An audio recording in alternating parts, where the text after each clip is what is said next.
కేసీఆర్ గాని, కేటీఆర్ గాని హ్మ్. అంటే ఎన్నికల ఓటమి తర్వాత హ్మ్. ప్రజలు తప్పు చేశారు. హ్మ్. తెలంగాణ ప్రజలు తప్పు చేశారు. అవును. హైదరాబాద్‌లో గెలిచాం మమ్మల్ని ఆంధ్ర ప్రజలు గెలిపించారు హ్మ్. అనేటువంటి వర్డ్స్ హ్మ్. హ్మ్. హ్మ్. తెలంగాణ ప్రజల యొక్క మనోభావాలు మనోభావాలు దెబ్బతీసాయి. దెబ్బతీశాయా వాస్తవం. ఓటమి తర్వాత? అవును. తీశాయి. ఇప్పుడు ఏమనుకుంటారు? ఓట్ షిఫ్ట్ కావడానికి అదే ప్రధాన కారణం కాబోతుందా? ఓట్ షిఫ్ట్ కావడానికి విద్యావంతుల్లో అదే ప్రధాన కారణము. సాధారణ జనంలో గూడా ఏమైందంటే, వీళ్ళకి ఇప్పటికీ కళ్ళు తెరుసుకోవేంది? హ్మ్. ఇంకా ప్రజల్ని తిడతారా? హ్మ్. వాళ్ళ తప్పులు ఒక్కసారన్నా ఒప్పుకోరా? వాళ్ళ తప్పులు ఒప్పుకోరా? ఇప్పుడు గూడా ప్రజల్నే నిందిస్తారా? వాళ్ళ వైఫల్యాల మీద అయితే సమీక్ష చేసుకోరా? అనే దాంతో చాలామంది క్యాడర్ ఎళ్ళిపోయింది. ఇంకోటి అంటే వాళ్ళు ఏం తప్పులు చేశారని గిందాక హ్మ్. మీరు ఏపీకి, తెలంగాణకు పోల్చేటప్పుడు హ్మ్. జగన్ కంటే కేసీఆర్ ఎక్కువ అభివృద్ధి చేశాడు. చేశాడన్నారు. మరి కేసీఆర్ చేసిన తప్పులేంటి? అభివృద్ధి చేసిన తర్వాత మీ లెక్క మా ప్రకారం? లెక్క ప్రకారము ఆయన కేవలం ఫార్మ్ హౌస్‌కే పరిమితమయ్యారు. సెక్రటేరియట్ లేదు. అడ్మినిస్ట్రేషన్ లేదు. అధికారులు లేరు. ఐపీఎస్‌లు ఖాళీ. ఐఏఎస్‌లు ఖాళీ. సెక్రటేరియట్‌లోకి మీడియా వాళ్ళు పోవద్దు. ప్రతిపక్షాలు పోవద్దు. ఉద్యమకారులు పోవద్దు.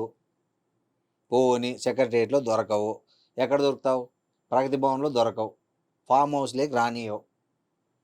గద్దర్ లాంటోళ్ళు 2, 3 రోజులు బయట కూర్చొని ఏనుకొచ్చినది. అదే ఒకటి బాగా పబ్లిసిటీ అయింది. రెండోది ఏమైందంటే కాంగ్రెస్ ఎక్కడ క్యాచ్ అయిందంటే మన కర్ణాటకలో కాంగ్రెస్ పార్టీ అధికారంలోకి వచ్చాక తెలియకుండానే బూస్టింగ్ వచ్చేసింది బాగా తెలంగాణ కాంగ్రెస్ క్యాడర్లో. అరే అక్కడ వచ్చినాం ఇక్కడ ఎందుకు రాకూడదు. మీరు గమనించండి, కర్ణాటకలో ఫలితాల తర్వాత కాంగ్రెస్ హైకమాండ్ మొత్తం తెలంగాణలోనే పర్యటించింది. రాహుల్ గాంధీ, ప్రియాంక గాంధీ, సోనియా గాంధీ, మల్లికార్జున ఖర్గే అందరూ ఫోకస్ మొత్తం చేశారు. క్యాడర్ ఏమైపోయిందంటే ఏదో ఒక కార్యక్రమం, ఆ డిక్లరేషను, బీసీ డిక్లరేషన్ అని, ఎస్సీ డిక్లరేషన్ అని, రకరకాల యువ డిక్లరేషన్ అని రకరకాల పేర్లు పెట్టి క్యాడర్ను ఉత్సాహాన్ని పెంచుకుంటూ వచ్చారు. వేరేయాజ్ మీరు అన్నారు ఎందుకు ఓడించారంటే చెప్తున్నా. ఒకటి కుటుంబ పాలన, ఎవరికి వాళ్ళు సామంత రాజుల్లాగా ఫీల్ అవడము. రెండోది ఏంటంటే ఓడించారనిలే ఏం తప్పులు చేశారని తప్పులు. రెండోది దళిత బంధు, డబల్ బెడ్రూమ్ ఇల్లు. ప్రధాన ఓటమి కారణాలు నాకు తెలిసినంత వరకు రైతులకు సంబంధించి ధరణి,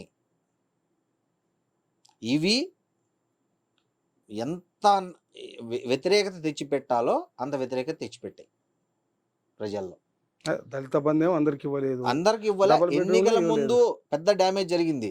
ఎన్నికల ముందు దళిత బంధు లబ్ధిదారులను ఎన్నిక చేసి తీరా ఎన్నికల కోడ్ అమలైనాక కూడా వాళ్ళకి ఏమి ఇవ్వలే.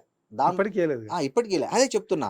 సో దాంతో ఫస్ట్ వ్యతిరేకత ఏమొచ్చింది? ఊర్లో 10 మంది ఉంటే ఒకరికి ఇస్తే 9 వ్యతిరేకమయ్యారు. డబల్ బెడ్రూమ్ ఇల్లు అట్లయింది. ఇప్పటికి చాలా ఇండ్లు చూడండి మీరు, ఎక్కడ చూసినా ఖాళీలు ఉన్నాయి. ఉన్నాయి అలంకార కట్టారు, ఇవ్వలే. వాళ్ళ దగ్గర అప్లికేషన్లు తీసుకున్నారు, రకరకాల మీటింగ్లు లాటరీలు తీశారు, ఎంపిక చేశారు, కానీ అప్పగించలే. సో ఇవన్నిటి కారణంగా తర్వాత వీళ్ళ సంపద చూడడము, వీళ్ళు ఒకప్పుడు ఎట్లుండ్రి ఇప్పుడు ఎట్లున్నారు అని చూడడము, ఇవన్నీ తర్వాత కుంభకోణాలు.